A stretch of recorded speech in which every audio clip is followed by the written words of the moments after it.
जो वकील बन रहे हैं एक हथियारी मूवमेंट के, कहते हैं हम अन्याय के खिलाफ लड़ेंगे। संविधान को मानोगे या नहीं मानोगे? किसी को भी अन्याय होता है, इसका उपाय हमारे संविधान के अंदर निहित है। अदालतें बनी हैं, विधानसभाएं बनी हैं, जिला पंचायतें बनी हैं, तहसील पंचायतें बनी हैं। ये पूरी व्यवस्था को नकार कर हाथ में हथियार उठा लोगे? ऐसा कैसे चलेगा? और जस्टिफाई जो करे उनको मैं कहना चाहता हूं, वो समय चला गया। ये नरेंद्र मोदी की सरकार है, जो हथियार उठाएगा उसको हिसाब चुकाना। इस तरह से नहीं चलेगा। मान्यवर, ये जो बड़ी घटना देश में आकार लेने जा रही है, उसका पूरा श्रेय, उसका पूरा यश हमारे सीएपीएफ के जवान, विशेषकर कोबरा और सीआरपीएफ के जवान, राज्य सरकारों की पुलिस, विशेषकर छत्तीसगढ़ राज्य पुलिस और डीआरजी के हमारे जवान और वहां के स्थानीय आदिवासी बासिंदों को जाता है। अगर उनका सहयोग ना होता तो दुनिया में कई रिकॉर्ड है। बड़े बड़े तानाशाह जब जनता साथ नहीं देती है तो डूम हिलाकर भागे हैं। मगर यहां पर आज वामपंथी उग्रवाद समाप्त होने जा रहा है, इसमें जनता का भी बड़ा साथ है। कठिन भूगोल के कारण और स्टेट की अनुपस्थिति के कारण अपनी विचारधारा को फैलाने के लिए वामपंथियों ने क्षेत्र को चुना और भोले भाले आदिवासियों उन्होंने बरगलाना चालू किया, अपनी विचारधारा का अनुयायी बनाया और थोड़ा आगे बढ़ने के बाद उनको लगा यहां तो अच्छा काम हो सकता है भाई, मगर ये पढ़ लिख जाएंगे तो हमारे साथ नहीं रहेंगे। स्कूलें जला दी, इनके बैंक अकाउंट खुल जाएंगे तो हमारे साथ नहीं रहेंगे। बैंकें जला दी, दवाखाने जला दिए और फिर कहे यहां विकास नहीं पहुंचा है।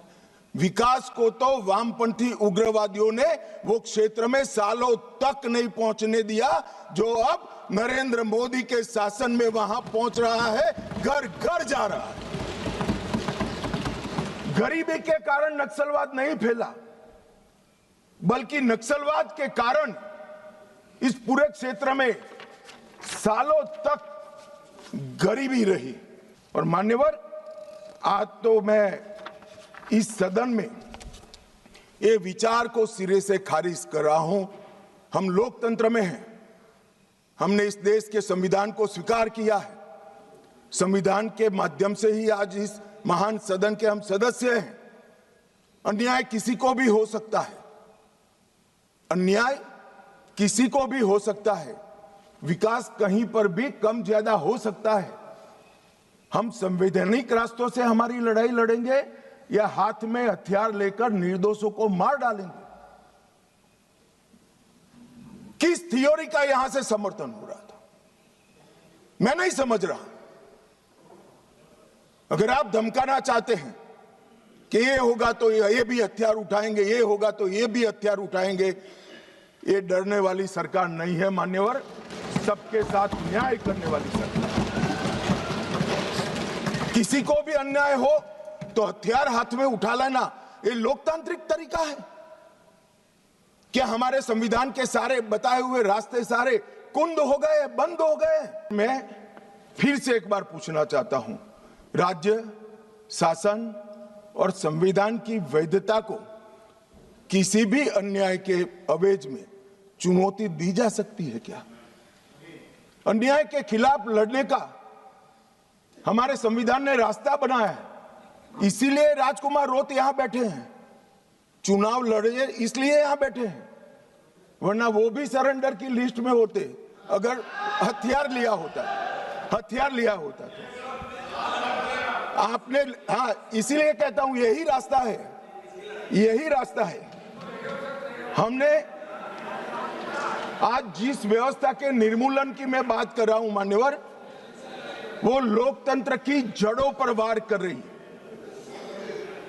लोकतंत्र का मूल सिद्धांत है किसी भी समस्या का समाधान बहस से निकल सकता है, हथियारों से नहीं निकल सकता। मान्यवर, इन्होंने इस देश में वैक्यूम खड़ा करने का प्रयास किया, स्टेट का वैक्यूम, सारी व्यवस्थाएं नष्ट कर गवर्नेंस का वैक्यूम, संविधान पर से श्रद्धा खत्म कर संविधान का वैक्यूम और पुलिस थानों को जलाकर सिक्योरिटी का वैक्यूम खड़ा करने का प्रयास किया है। मैं आज इस मंच से देश की जनता को ये बताने आया हूं कि माओवादी हिंसा करने वालों के, नक्सलिज्म की हिंसा करने वालों का दिन लद गया है। अब सरकार ये लंबा समय नहीं चलेगी। इन्होंने संविधान और न्याय व्यवस्था को निशाना बनाकर संविधान का वैक्यूम खड़ा करने का, कोई चुनाव न लड़े, मतदान नहीं होने देंगे, सरपंच कोई नहीं होगा, तहसील पंचायत जिला पंचायत का सदस्य नहीं होगा, विधायक वो चाहते हैं वो ही जीत कर आएंगे। किस प्रकार की व्यवस्था खड़ी करना चाहते हैं और इसका समर्थन कैसे हो सकता है? अब कह रहे बातचीत करो, जो कह रहे उनको मैं बताना चाहता हूं, मैं 50 बार कह चुका हूं सार्वजनिक मंचों पर, बस्तर के हर तहसील में जाकर कह चुका हूं, हथियार डाल दीजिए, सरकार आपके पूरे पुनर्वसन की व्यवस्था करेगी, मगर हथियार नहीं डालेंगे। मान्यवर, हमारी सरकार का पॉलिसी है, चर्चा उसी से होती है जो हथियार डालता है, जो गोली चलाता है उसको जवाब गोली से ही दिया जाता है। ये हमारी सरकार का पॉलिसी, हथियार डाल दो। 75 में जैसे ही कांग्रेस का समर्थन मिला, एमसीसी माओइस्ट बनी और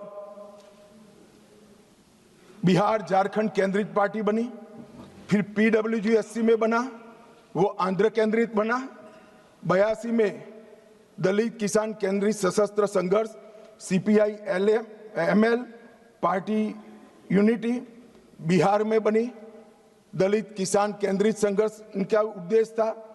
98 में पीपल्स वॉर ग्रुप बना और उसमें माओवादियों का एकत्रीकरण हुआ। इतना सब करने के बाद भी वो सफल नहीं हुए और 2000 में PLJA बना, GA बना, जो सैन्य विंग बनी, गुरुल्ला फोर्स बनाई मान्यवर, और 2004 में ये PWG MCC दोनों का विलय हो गया।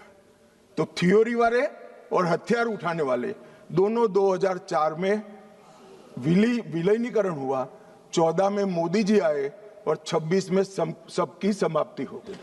1925 से लेकर 2026 तक 101 साल का उनका इतिहास है मानिए। इसीलिए मैं कहता हूं मेरे साथी सदस्यों को जो सामने बैठे हैं, आप इसको अन्याय का स्वरूप, अन्याय के खिलाफ संघर्ष का स्वरूप मानकर महिमा मंडित मत करो।